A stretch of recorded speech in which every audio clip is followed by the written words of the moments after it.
رب اشرح لي صدري ويسر لي أمري واحلل عقدة من لساني يفقهوا قولي اللهم رب زدني علما۔ باغ عالم میں باد بہاری چلی، سرور انبیاء کی سواری چلی، یہ سواری سوئے ذات باری چلی، حق و شوق لکھا آج کی رات ہے۔ طور پر رفعت لا مکانی کہا، لن ترانی کہا، مرآنی کہا، جس کا سایہ نہیں اس کا ثانی کہاں، اس کا ایک معجزہ آج کی رات ہے۔ نبی پاک صاحب الالاق سیاح افلاق صلی اللہ علیہ وسلم کو اللہ نے بے شمار کمالات، معجزات، ظاہری باطنی کمالات عطا فرمائے، اور ان میں ایک بہت بڑا کمال آپ صلی اللہ علیہ وسلم کا معجزہ معراج ہے۔ جہاں تک میرے گلے نے ساتھ دیا، میں انشاءاللہ آپ سے کچھ اب ضروری باتیں عرض کروں گا، میری بات کو بڑی توجہ سے آپ نے سننا ہے۔ معراج کا لغوی معنی ہے سیڑھی، سیڑھی، اور دوسرے معنی میں یوں کہیں کہ چڑھنے کا آلہ، اگر ہم اس کو اردو میں ترجمے کریں گے تو سیڑھی بنے گی، کیونکہ نبی پاک صلی اللہ علیہ وسلم معراج کی رات، معراج کے سفر میں آسمانوں پہ چڑھے، اس وجہ سے اس سفر کو معراج کہا جاتا ہے۔ پھر اس سفر کے 3 حصے ہیں، اس کو کیٹاگرائز کیا گیا ہے، 3 حصوں میں تقسیم کیا گیا ہے۔ امام بخاری رحمۃ اللہ علیہ نے بھی اس کو 2 حصوں میں پہلے تقسیم کیا ہے، ایک ہے حدیث اسراء، ایک ہے حصہ اسراء، اور ایک ہے حصہ معراج، اور تیسرا ہے حصہ عروج۔ یہی بات بابا فرید الدین شکر رحمۃ اللہ علیہ نے بھی لکھی ہے۔ 3 حصے معراج کے، ایک اسراء ہے، ایک معراج ہے، تیسرا عروج ہے۔ اسراء مسجد حرام سے مسجد اقصیٰ تک سرکار کی سیر ہے۔ اس کو اسراء کہنے کی وجہ یہ ہے کہ قرآن پاک نے اس واقعے کو یوں بیان کیا ہے، سبحان الذی اسریٰ بعبدہ لیلا من المسجد الحرام الی المسجد الاقصیٰ، پاک ہے وہ ذات جو رات کے تھوڑے سے حصے میں اپنے بندہ خاص کو مسجد حرام سے مسجد اقصیٰ تک لے گئی، لنریہ من آیاتنا، تاکہ وہ اپنی نشانیاں اپنے حبیب کو دکھائے، تاکہ اس بندہ خاص کو اپنی خاص نشانیاں دکھائے۔ تو چونکہ قرآن پاک میں اس سیر کا ذکر ہے اور اسراء سے اس کو ذکر کیا گیا، اس وجہ سے اس اتنے واقعے کو کہتے ہیں اسراء۔ اور اس کے بعد ہے دوسرا معراج، یعنی مسجد اقصیٰ سے پھر آسمان کی بلندیاں، 7 آسمان اور سدرۃ المنتہا تک کی سیر، اس کو کہتے ہیں معراج۔ اور تیسرا حصہ ہے عروج۔ عروج پھر سدرۃ المنتہا سے لامکان کی سیر، اللہ کی بارگاہ کی حاضری، اس کو کہا جاتا ہے عروج۔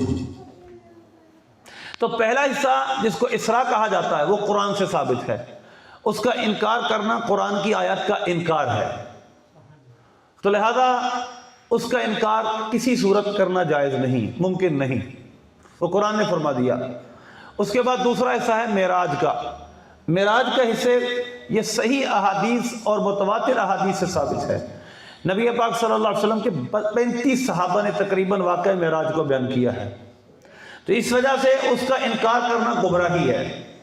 اور تیسرا حصہ ہے عروج، اللہ کی بارگاہ کی حاضری، اللہ کی زیارت، یہ وہ حصہ ہے جس کے اندر بہت سارے علماء کا آپس میں اختلاف ہے۔ اس وجہ سے اس کا انکار کرنا کہ حضور نے اللہ کا دیدار کیا یا نہیں کیا، اتنی سخت گمراہی نہیں ہے، اتنی سخت بات نہیں ہے۔ لیکن معراج کے واقعے کو سرے سے نہ ماننا، یہ قرآن و حدیث کا صراحتاً انکار ہے۔ اچھا، ایک بات میری پہلے آپ توجہ سنیں۔ بعض لوگ کہتے ہیں کہ یہ ممکن نہیں ہے، اب بھی کہتے ہیں، میں نے جمعہ کے بیان میں بھی یہ بات بتائی تھی کہ بہت بڑا طبقہ ہے جو ان تمام چیزوں کا انکار کرتا ہے۔ میری بات آپ نے بہت توجہ سے سننی ہے، یہ بہت ضروری باتیں ہوں گی، ایمانیات سے ان کا تعلق ہے۔ مثلا سر سید خان نے جہاں بہت ساری چیزوں کا، اسلامی شعار کا، اسلامی عقائد کا انکار کیا ہے، وہیں معراج کا بھی انکار کیا ہے، اور ہم سمجھتے ہیں شاید بہت پروپیگنڈا کیا جاتا ہے۔ علماء سر سید احمد خان کے خلاف ہو گئے، فتوے لگائے، کیونکہ وہ اس نے جدید تعلیم پڑھائی، انگریزی پڑھائی، تو مولوی خلاف ہو گئے۔ آپ کو اتنا جھوٹ بتایا گیا، اتنا جھوٹ بتایا گیا کہ علماء نے اس وجہ سے فتوے لگائے تھے کہ اور انگریزی پڑھاتے تھے. نہیں، یہ قطعاً بات غلط ہے. اعلیٰ حضرت شاہ امام محمد رضا خان رحمۃ اللہ علیہ کے خلفاء، آپ کے خلفاء علی گڑھ کے پروفیسر تھے، علی گڑھ یونیورسٹی کے پروفیسر تھے. تو اگر اس کو علماء غلط سمجھتے تھے تو اعلیٰ حضرت جیسی اتنی بڑی عظیم شخصیت، ان کے خلفاء، ان کے مریدین علی گڑھ کے پروفیسر تھے. تو لہذا تعلیم سے کوئی مسئلہ آج بھی نہیں ہے، تعلیم سے آج بھی کوئی مسئلہ نہیں ہے. ہمیں مسئلہ اس چیز سے ہے جو تعلیم کے پیچھے زہر لوگوں کے دلوں میں، بچوں کے دلوں میں، بچوں کے دماغوں میں بھرا جاتا ہے.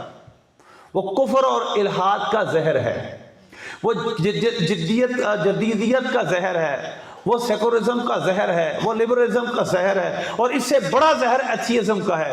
یعنی اللہ کا انکار کر دو، خدا کا انکار کر دو معاذ اللہ. یہ بہت بڑا زہر ہے. اقبال نے بھی اس تعلیم کے خلاف بولا. ہم اکیلے نہیں ہیں. خوش تو ہم بھی ہیں جوانوں کی ترقی سے، مگر لب خنداں سے نکل جاتی ہے فریاد بھی ساتھ. سوچا تھا کہ لائے گی فراغت تعلیم، کیا خبر تھی کہ چلا آئے گا الحاد بھی ساتھ. الحاد کسے کہتے ہیں؟ کفر کو، کفریہ نظریات. یہ کیسے ہو سکتا ہے، یہ کیسے ہو سکتا ہے، معراج کیسے ہو سکتی، سائنسی بنیادوں پہ ثابت کرو. تو یہ سب کیا تھا؟ تو سر سید خان نے معراج کا بھی انکار کیا، اور بہت ساری لمبی تفصیل ہے، لیکن ہمارا موضوع پھر ہٹ جائے گا. تو لہذا معراج شریف نبی پاک صلی اللہ علیہ وسلم کا معجزہ ہے. اور معجزات کا ایک اصول ذہن میں بٹھا لیں. معجزہ اور کرامت کہتے ہی اس کو ہیں جو ہمارے جتنے فزیکل سائنٹیفک رول ہیں وہ تمام کے تمام اس کو سمجھنے سے قاصر ہوں. وہ ہوتا ہے معجزہ.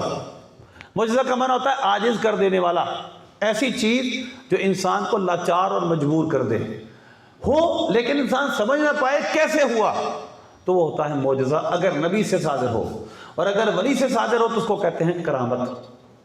تو لہذا یہ بات سمجھیں، یہ ہمارے ایمان کا حصہ ہے کہ ہم نے ان چیزوں کو ماننا ہے جو قرآن و سنت میں بیان ہوئی ہیں، اور ہمیں پتہ ہے کہ قرآن و سنت نے یہ واقع بیان کیے ہیں، ہم اس کو من و ان تسلیم کرتے ہیں. یہی ایمان ہے. ایمان ان سی بات کا نام ہے کہ جس کو ہم اپنی عقل سے، اپنے ظاہری آواز سے سمجھ نہ سکیں، اس کو ماننا، یہی ایمان ہوتا ہے.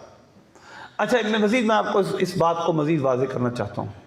ہماری جتنی بھی ایمان کی چیزیں ہیں جن کو ہم ایمانیات کہتے ہیں، بلیف ہیں، ہمارے عقائد ہیں، ڈاکٹرائن ہیں ہمارے، وہ عقیدہ آخرت ہو، اللہ کا عقیدہ ہو، وہ فرشتوں کا عقیدہ ہو، وہ وحی کا عقیدہ ہو، یہ تمام وہ چیزیں ہیں جن کو نہ ہم دیکھ سکتے ہیں. اس دنیا میں ہم فرشتوں کو اپنی آنکھوں سے ہمارے لیے دیکھنا بہت مشکل ہے. ہم مرنے کے بعد قبر کی حالات کی زندگی مرنے کے بعد تو بتا سکتے ہیں، لیکن دنیا میں جیتے جی قبر کی زندگی، برزخ کی زندگی کو نہ دیکھ سکتے ہیں نہ سمجھ سکتے ہیں.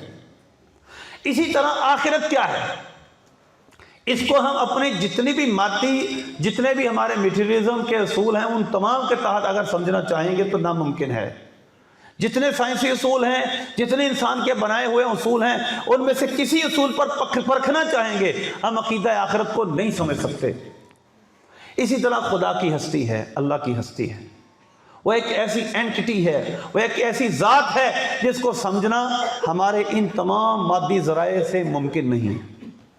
تو لہذا ہم کیونکہ اس ذات نے ہمیں اس کی خبر دی ہے جس کو کفار بھی صادق و امین مانتے تھے، سچا مانتے تھے، لہذا ہم ان تمام چیزوں پر ایمان رکھتے ہیں. یہی ایمان ہے. یاد رکھیے گا، ہم کسی طرح بھی جو ایمانیات ہیں اپنی ظاہری اور باطنی حواس سے، ظاہری اور باطنی سوچ سمجھ سے اس کو نہیں سمجھ سکتے. تو لہذا معراج ایک معجزہ ہے جس کا تعلق ماننے سے ہے، ماننا ہے ہم نے. ہم آگے چلتے ہیں، کیونکہ انسان کی سمجھ میں یہ بہت بڑی بات تھی. وہ سمجھتا ہے کہ ایک شخصیت ہمارے اندر موجود ہیں، وہ پھر وقت کے تھوڑے سے حصے میں، جب سائنس اس دور کی یہ بتا رہی ہے کہ اتنی بڑی کائنات ہے، اتنی بڑی یونیورس ہے کہ کروڑوں اربوں خربوں سیارے ہیں، بلکہ گلیکسیاں ہیں، کہکشائیں ہیں، ایک کہکشاں میں لاکھوں کروڑوں ستارے اور سیارے ہیں، اربوں خربوں میل کا سفر ہے، اور جب ہم یہ سوچتے ہیں، یہ سنتے ہیں کہ وہ بھی نوری سال، وہ بھی لائٹ ایئر، لاکھوں کروڑوں سال چلے انسان تو پھر بھی اس کائنات کی حدوں سے باہر نہ جا سکے، تو اب اس وقت کا انسان یہ سوچتا ہے یہ کیسے ہو سکتا ہے، یہ کیسے ممکن ہے؟ یہی تو ماننے کا نام ہے، اسی کو تو ماننا کہتے ہیں۔ ہم نہیں سمجھ پا رہے، لیکن ہمیں ہستی اس نے خبر دی ہے جس کی زبان سے کبھی جھوٹ نہیں نکلا، قرآن کی کوئی بات کبھی غلط ثابت نہیں ہوئی، لہذا ہمارا ایمان ہے کیونکہ قرآن اللہ کا کلام ہے، اس نے فرمایا ہے معراج ہوئی ہے، ہم تسلیم کرتے معراج ہوئی ہے۔ اچھا، ایک مذہبی انسان جو کہ کسی بھی آسمانی کتاب پر ایمان رکھتا ہے، کسی بھی ڈیوائن میسج کو مانتا ہے، جو آسمانی پیغام پر ایمان رکھتا ہے، یہودی، عیسائی اور مسلمان ہیں، جو جبریل علیہ السلام کی زمین پر آمد کا اقرار کرتے ہیں کہ جبریل آتے ہیں۔ اب سنیے گا، جبریل جب زمین پر آتے ہیں ان کو کتنی مدت لگتی ہے؟ ایک گھڑی میں وہ ساتوں آسمان سے سدرۃ المنتہا سے زمین پر آ جاتے ہیں۔ تو لہذا جب جبریل علیہ السلام سدرۃ المنتہا سے ایک آن میں، ایک گھڑی میں زمین پر آ جاتے ہیں، تو یہ کیسے ناممکن ہے کہ ہمارے نبی پاک صلی اللہ علیہ وسلم ایک گھڑی میں آسمانوں پہ نہ جا سکے؟ تو لہذا جس خدا نے جبریل علیہ السلام کو یہ طاقت بخشی ہے، اسی خدا نے اپنے حبیب کو یہ طاقت بخشی کہ اللہ نے اپنے حبیب کو اپنے پاس بلایا، اس تمام کائنات کا سفر کروایا۔ اچھا، کوئی انسان بھی آج تک کوئی ایک انسان بھی، جتنے انسان آپ نے آج تک سنے پڑھے ہیں، ما سوا نبی پاک صلی اللہ علیہ وسلم کے کسی انسان نے یہ دعویٰ نہیں کیا میں نے پوری کائنات کی سیر کی ہے، میں نے ساتوں آسمان دیکھے، بلکہ آج کی دیر تک، آج تک، ابھی تک کوئی انسان بھی پہلے آسمان تک نہیں پہنچ سکا۔ جو چاند ہے نا، چاند یہ بہت قریب ہے، یہ تو قریب کا سیارہ ہے، چند لاکھ میل کا سفر ہے، اور اس سے آگے تو خربوں اربوں میل کا سفر ہے۔ تو جو ایک انسان ابھی تک دعویٰ کر سکا ہے وہ چاند تک پہنچنے کا ہے، تو لازماً انسانوں میں بھی ایسی ہستی کا ہونا ضروری تھا، ایک ایسی ہستی ہوتی، ایک ایسی شخصیت ہوتی جس نے رب کی ساری کائنات کا سفر کیا ہو۔ تو اللہ نے وہ انسان اپنا حبیب بنایا کہ جس نے اللہ کی تمام مخلوقات اور تمام کائنات کا اللہ نے جن کو سیر کروائی، وہ اللہ کے حبیب ہیں۔ اب نبی پاک صلی اللہ علیہ وسلم کی سفر معراج شروع ہوتا ہے مسجد حرام سے۔ آپ صلی اللہ علیہ وسلم اپنے گھر میں نہیں ہیں، بہت اہم نقطہ ہے، سرکار اپنے گھر میں تشریف فرما نہیں ہے، بلکہ سرکار صلی اللہ علیہ وسلم حضرت ام ہانی کے گھر تھے۔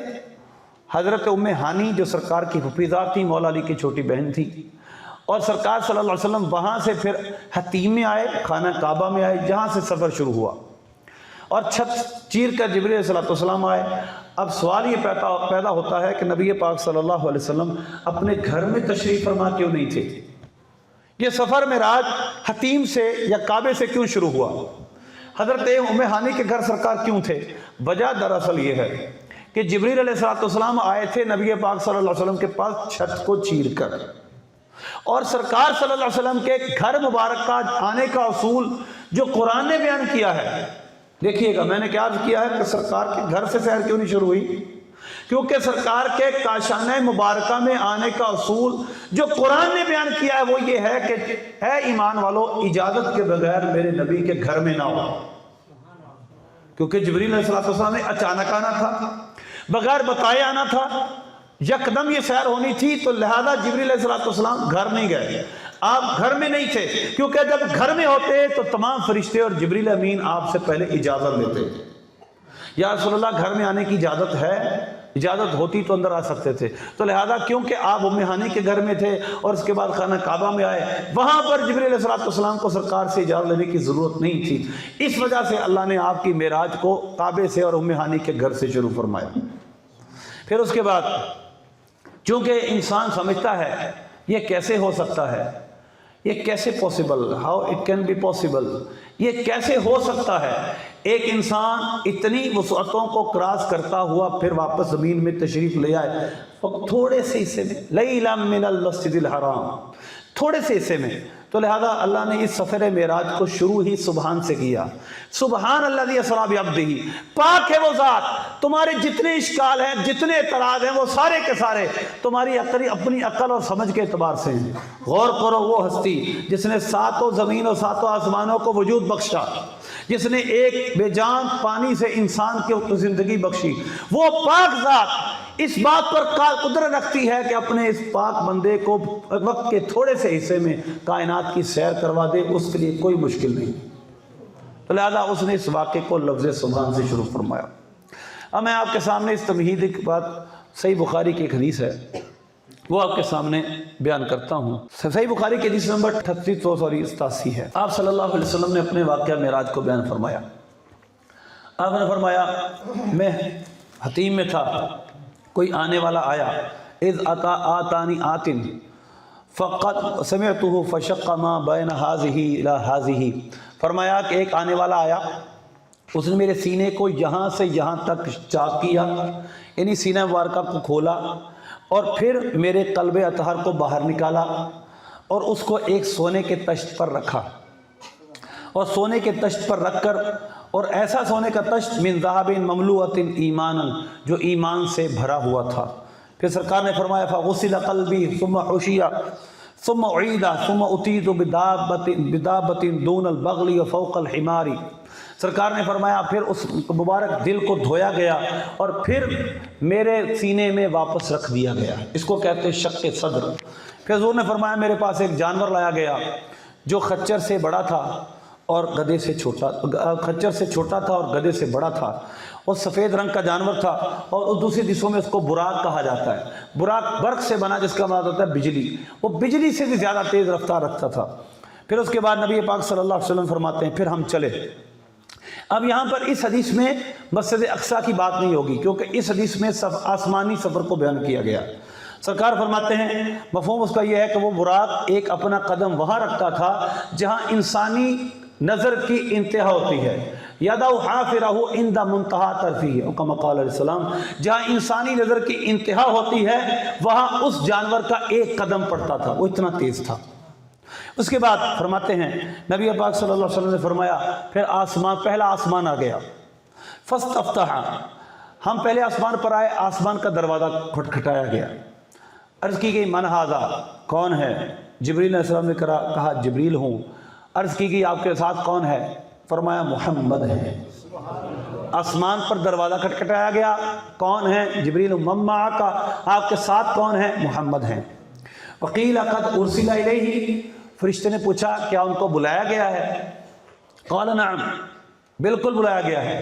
قیل مرحبا بہ فنعم المجیء جاء، چنانچہ اس فرشتے نے کیا کہا؟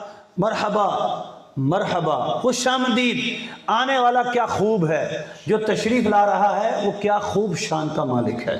نعم المجیء نعم المجیء. ففتح، دروازہ کھول دیا.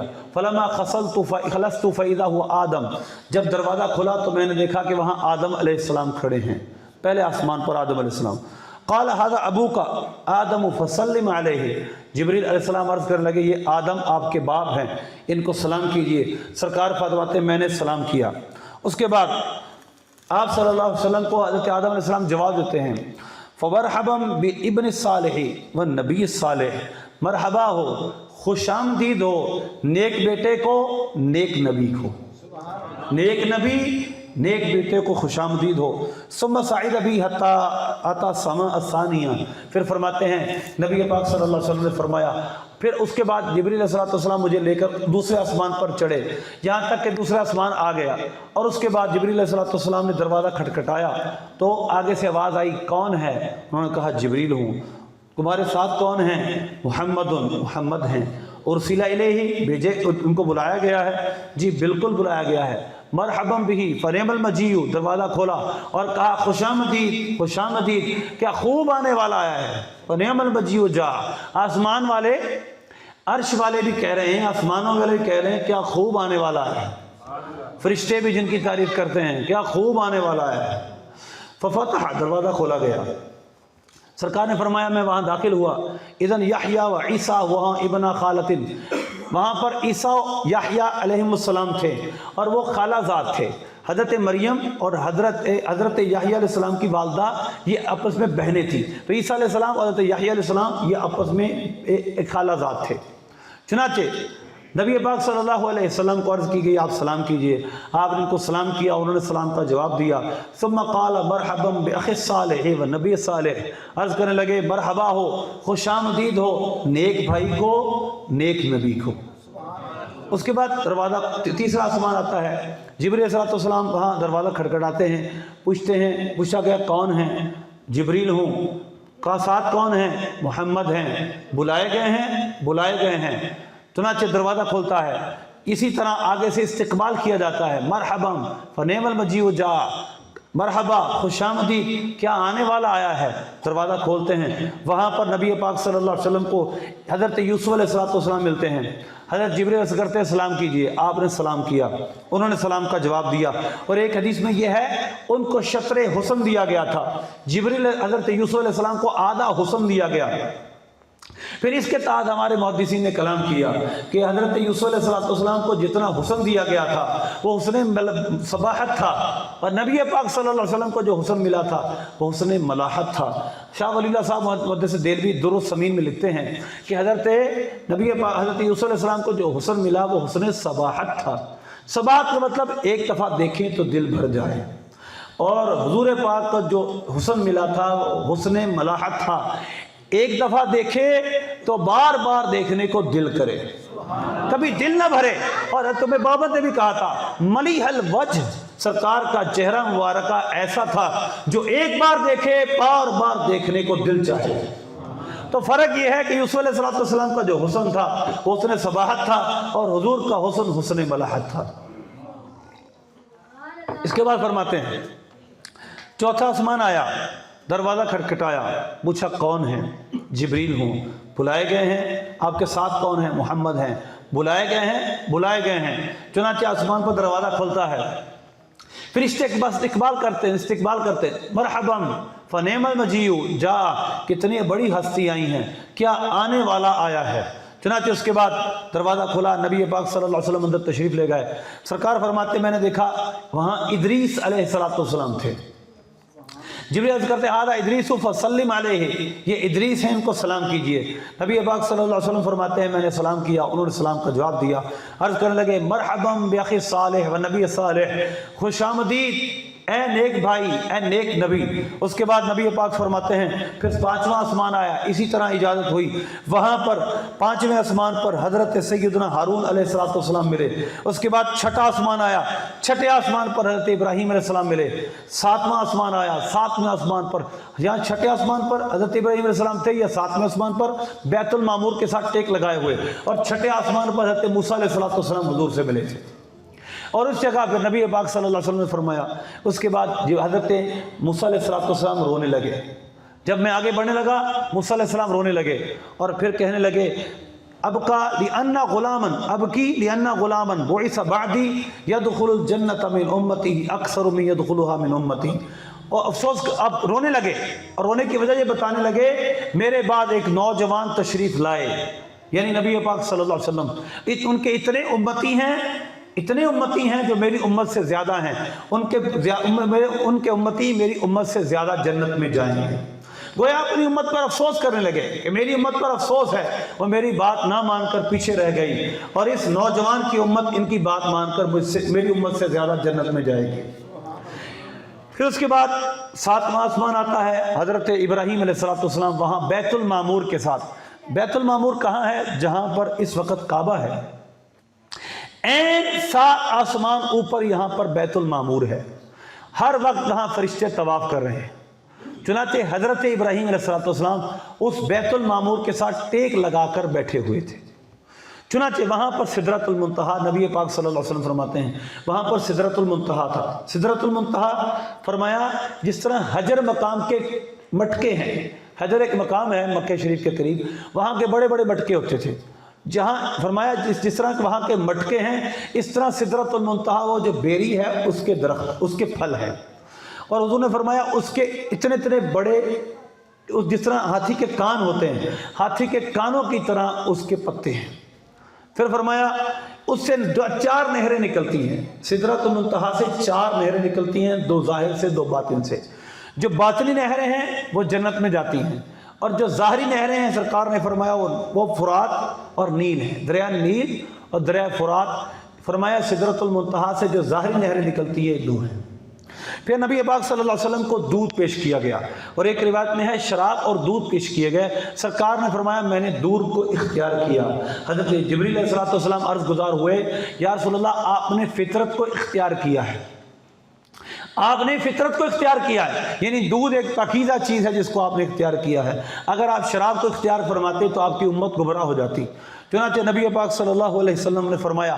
اب یہاں پر آگے جو حدیث ہے اس کو بیان کرنے سے پہلے میں چند حدیثیں اور مکس کرتا ہوں۔ صحیح بخاری کی ایک حدیث ہے کتاب التوحید کی، نبی پاک صلی اللہ علیہ وسلم نے فرمایا ثم دنا جبار رب العزہ، پھر وہ جبار رب العزت کا جلوہ میرے قریب ہوا۔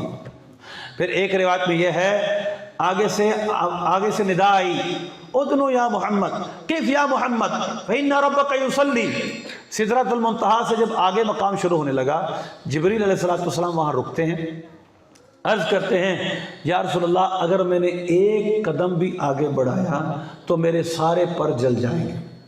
براق کی سواری وہاں ختم ہوئی، اب ایک جانور لایا گیا جس کو رف کہا جاتا ہے، رف کی سواری شروع ہوئی۔ وہاں سے سرکار صلی اللہ علیہ وسلم رف پر بیٹھ کر آسمان لامکان کی بلندیوں پر گئے۔ اب رف بھی ایک جگہ جا کر رک گیا، آگے سرکار پھر خود تشریف لے گئے۔ اب آپ جہاں بیٹھے ہیں نا، آپ میرے دائیں سامنے بیٹھے ہیں، ایک چیز میرے پیچھے ہے اوپر دائیں، اس کو کہتے ہیں جہاد۔ سب جہد کے دائرے میں شد جہد سے تم ورا ہو، حالات کا شعر ہے، سب جہد کے دائرے میں، کوئی دائیں ہے کوئی بائیں ہے، کوئی اوپر ہے کوئی نیچے ہے، جو جسم ہے اس کا کوئی نہ کوئی مکان ہے، رب کا نہ کوئی مکان ہے نہ کوئی جگہ ہے، وہ مکان سے جسم جسمانی سے پاک ہے۔ اب اللہ کے حضور جب سرکار پیش ہوئے تو نہ دائیں نہ بائیں نہ اوپر نہ نیچے، نہ کوئی آگے نہ پیچھے، مطلب یہ ہے کہ وہ جہات ستہ ختم ہو گئیں، وہاں اوپر نیچے مکان سب ختم ہو گئے، وہاں کیا تھا اس کو بیان بھی نہیں کیا جا سکتا۔ اللہ فرماتا ہے ثم دنا فتدلی فکان قاب قوسین او ادنی، پھر وہ جلوہ قریب ہوا، اتنا قریب ہوا کہ ایک قوسین کا فاصلہ رہ گیا۔ تو اب وہاں پر کیا ہوا، نبی پاک صلی اللہ علیہ وسلم کو پہلے روک دیا گیا، کیف یا محمد، اے حضور اے حبیب رکیے، فإن ربک یصلی، آپ کا رب آپ پر درود بھیج رہا ہے۔ چنانچہ نبی پاک صلی اللہ علیہ وسلم اللہ کی جناب میں حاضر ہوتے ہیں، اللہ تبارک و تعالیٰ اپنے حبیب سے پوچھتا ہے۔ صحیح بخاری کی میں نے آپ کو حدیث سنائی ہے کتاب التوحید کی، سنا ثم دنا جبار رب العزہ، پھر وہ جبار رب العزت کا جلوہ قریب ہوا۔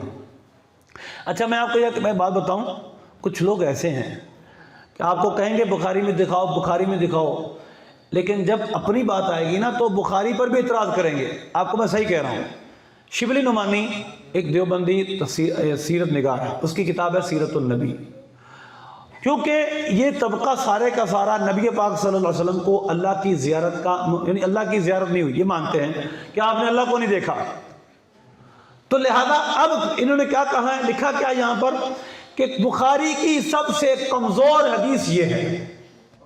آپ یہ بتائیں ہم سے ہر وقت بخاری کا مطالبہ کرنے والے، جب اسی بخاری میں یہ آیا کہ پھر اللہ کے آپ قریب ہوئے اور اللہ کی زیارت آپ نے کی، اب اسی بخاری کی حدیث پر انہوں نے اعتراض کیا کہ بخاری کی سب سے کمزور اور ضعیف روایت یہ ہے۔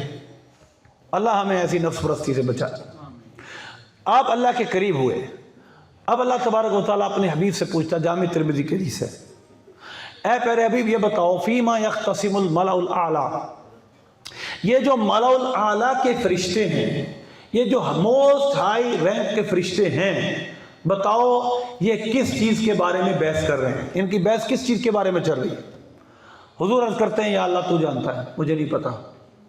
سرکار نے فرمایا پھر اللہ نے اپنا ید قدرت میرے دو شانوں کے درمیان رکھا، فوجدت بردہ بین صدیہ، میں نے اس کی ٹھنڈک کو اپنے سینے میں محسوس کیا، فعلمت ما فی السماوات والارض، زمین و آسمان میں جو کچھ تھا ان تمام چیزوں کا علم مجھے دے دیا گیا۔ تو چنانچہ اس جگہ آپ کو اللہ نے ایسا علم دیا۔ اچھا، حضرت آدم علیہ السلام نے اللہ کی بارگاہ میں عرض کی تھی، یا اللہ تو اس کو اپنا جانشین بنانے لگا ہے، من یفسد فیہا ویسفک الدماء، جو زمین میں جائے گا، فساد کرے گا، خون بہائے گا۔ اللہ نے کیا فرمایا تھا؟ اے آدم، جو میں جانتا ہوں تم نہیں جانتے۔ ایسا ہوا ہے، فرشتوں نے جو کہا تھا خون بہائیں گے، آپ کے سامنے ہے، کتنا خون بہایا جا رہا ہے، کتنا فساد ہے، کتنا فتنہ ہے، انسان کو جینے نہیں دے رہا، ایسا دور آ چکا ہے، وہ سب کچھ ہوا۔ لیکن اللہ فرماتا ہے اے فرشتوں، جو میں جانتا ہوں تم نہیں جانتے، ان میں ایسی ہستی پیدا کروں گا کہ تمہارے مسئلے بھی وہ حل کریں گے۔ پتہ نہیں کب سے وہ فرشتے آپس میں بحث کر رہے تھے،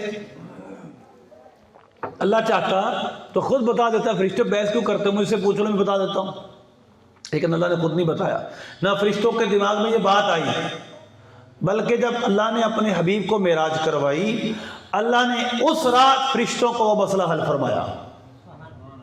کیسے حل کیا؟ سرکار عرض کرتے ہیں، یا اللہ مجھے نہیں پتا، مجھے نہیں پتا۔ اللہ نے اس وقت اپنے حبیب کو تمام زمین و آسمان کا علم دیا، اور فرشتوں کا جب مسئلہ تھا اس کا بھی حل بتایا۔ نبی پاک صلی اللہ علیہ وسلم نے پھر عرض کی، اللہ یہ مالا الاعلیٰ کے فرشتے اس چیز کے بارے میں جھگڑا کر رہے ہیں، آپ نے تمام فرشتوں کو اس کا حل بتا دیا۔ تو گویا اللہ نے اپنے حبیب کے ذریعے ان فرشتوں کو وہ تمام پرانا سا اشکال، وہ پرانا ایک اعتراض، اے اللہ تو اس کو پیدا کرے گا جو زمین میں فتنہ فساد کریں گے۔ اللہ نے فرمایا تھا اے فرشتوں، جو میں جانتا ہوں تم نہیں جانتے، گویا فرشتوں کو آج بتا دیا کہ میں ایسی ہستی پیدا کروں گا جس کے ذریعے میں تمہارے مسئلے حل کروں گا۔ چنانچہ نبی پاک صلی اللہ علیہ وسلم کو اللہ نے 50 نمازیں فرض کی، سورہ بقرہ کی آخری آیت عطا کی، اور سبع مثانی یعنی سورہ فاتحہ، ایک روایت میں سورہ فاتحہ آپ کو عطا ہوئی۔ چنانچہ نبی پاک صلی اللہ علیہ وسلم چھٹے آسمان پر واپس آتے ہیں، حضرت موسیٰ علیہ السلام عرض کرتے ہیں آپ کو اللہ نے کیا حکم دیا؟ 50 نمازیں۔ عرض کی میں نے بنی اسرائیل کو بہت آزمایا، انہوں نے عمل نہیں کیا، آپ واپس جائیے، عرض کیجئے کم کرے۔ اللہ نے 9 پھیروں میں آپ کی 45 نمازیں معاف کی۔ اور آخر حدیث میں یہ ہے، حضرت موسیٰ علیہ السلام عرض کرنے لگے آپ پھر جائیے، سرکار فرمانے لگے انی استحییت، مجھے اپنے رب سے اب حیا آتی ہے۔ 9 دفعہ میں اللہ کی بارگاہ میں گیا، 45 نمازیں معاف ہوئی، اب مجھے اپنے رب سے حیا آ رہی ہے، چنانچہ میں راضی ہوں، ارضا و اسلم، میں نے 5 نمازیں تسلیم کرنی، میں راضی ہو گیا۔ چنانچہ سرکار فرماتے جب میں آگے بڑھا، واپس آنے لگا، ایک منادی نے ندا دی، امضیت فریضتی وخففت عن عبادی، میں نے اپنا فرض اپنے بندوں پر نافذ کر دیا، یعنی میں نے اپنا فرض کر دیا اور میں نے اپنے بندوں پہ تخفیف کر دی، یعنی 50 کی بجائے 45 کر دی، لیکن اگر کوئی 5 پڑھے گا ثواب پورے 50 کا ملے گا۔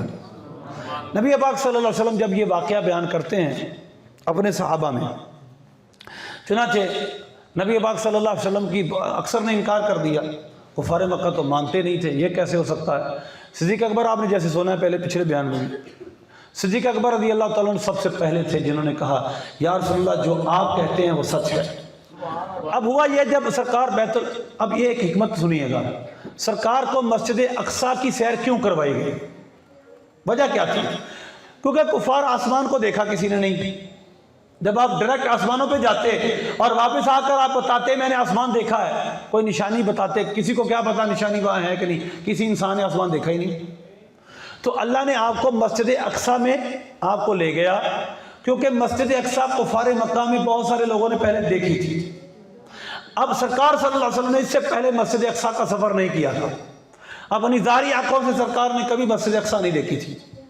اب یہ ہوا کہ جب یہ سب آئیں گے سوال کریں گے مسجد اقصیٰ کے بارے میں پوچھیں گے تو آپ بتائیں گے مسجد اقصیٰ میں یہ چیز یہاں ہے، یہ چیز یہاں، یہ چیز یہاں ہے۔ سرکار فرماتے ہیں مجھے جب صبح سے انہوں نے سوال کرنے شروع کیے، آپ بتائیں اسے مسجد اقصیٰ آپ گئے ہیں اس کے دروازے کتنے ہیں؟ میں نے دروازے گنے، لیکن 2 دروازوں پر میری توجہ نہیں تھی، اللہ نے بیت المقدس کو میرے سامنے کر دیا، چنانچہ میں نے بیت المقدس کے سارے دروازے گن کے بتائے اتنے ہیں۔ اب کفار لاجواب، سوال تو یہ تھا نا کہ چلے مسجد صاحب نے دیکھی کوئی نہیں، چلے ہم جواب سوال کریں گے، ایسے سوال کریں گے، نشانیاں پوچھیں گے۔ چنانچہ اس کے بعد جس نے سرکار فرماتے اللہ نے میرے سامنے بیت المقدس اٹھا دیا، مسجد سے سامنے کر دی، وہ جو سوال مجھ سے کرتے میں بتاتا جاتا، اور میں نے بتایا کہ ایک قافلہ تمہارا آ رہا ہے، راستے میں ایک قافلہ میں نے تمہارا دیکھا ہے جو شام سے واپس آ رہا ہے، اس وقت تک آ جائے گا۔ سرکار صلی اللہ علیہ وسلم کا فرمان کا مفہوم یہ ہے کہ مجھے بہت بے چینی اس وقت ہوئی کہ شام کو میں نے کہا تھا شام کو قافلہ آنے والا ہے، لیکن شام ڈھلنے والی تھی، قافلہ نہیں آ رہا تھا، ابھی تاخیر سے یعنی مطلب تو اس میں تھوڑی سی تاخیر تھی، اللہ نے اس دن کا دن ہی بڑا کر دیا۔ چنانچہ کفار اس کے بعد ماں سوا ضد کے آپ کی واقع معراج کا انکار نہیں کر سکے۔ جب انہوں نے نشانی پوچھی، چلے بیت المقدس آپ گئے، بتائیے اس کے محراب کتنے میں ستون ہیں، آپ نے ستون بتا دی اتنے، اچھا بتائیے دروازے کتنے، دروازے اتنے، ہر نشانی آپ نے بتا دی۔ اب ان کے پاس انکار کرنے کی کوئی گنجائش بچی نہیں تھی، لیکن انسان کا یہ وتیرہ ہے، انسان پھر بھی چیزوں کو عقل پر پھر سوچنا شروع کر دیتا ہے، مانتا وہی ہے جس کو اللہ توفیق بخشے۔ اب میں آپ کے سامنے ایک نتیجہ اخذ کرتا ہوں، یہ ماننا اللہ کی توفیق کے بغیر ممکن نہیں ہے۔ قرآن پاک کے بہت سارے مقامات ہیں، 15 پارہ 8واں پارہ اور سے بہت سارے مقامات۔ وَلَوْ أَنَّنَا نَزَّلْنَا إِلَيْهِمُ الْمَلَائِكَةَ وَكَلَّمَهُمُ الْمَوْتَى وَحَشَرْنَا عَلَيْهِمْ كُلَّ شَيْءٍ قُبُلًا مَا كَانُوا لِيُؤْمِنُوا إِلَّا إِن شَاءَ اللَّهُ۔ وہ کہتے تھے کہ اگر آپ مردے ہم سے بات کریں جو پہلے گزر چکے، کہیں یہ نبی ہم مان لیں گے، فرشتے آ کر بتائیں آپ نبی ہم مان لیں گے۔ اسی طرح بہت سارے اور مطالبے تھے۔ اللہ نے فرمایا اگر ہم فرشتوں کو بھی نازل کر دیں، ان سے بات کریں، ان سے آ کر ان کے مردے بھی کلام کرنا شروع کر دیں، جو یہ چاہتے ہیں وہ سب کچھ ہم ان کے سامنے کر دیں، ما کانوا یؤمنوا الا ان شاء اللہ، ایمان پھر بھی تب لائیں گے جب اللہ چاہے گا۔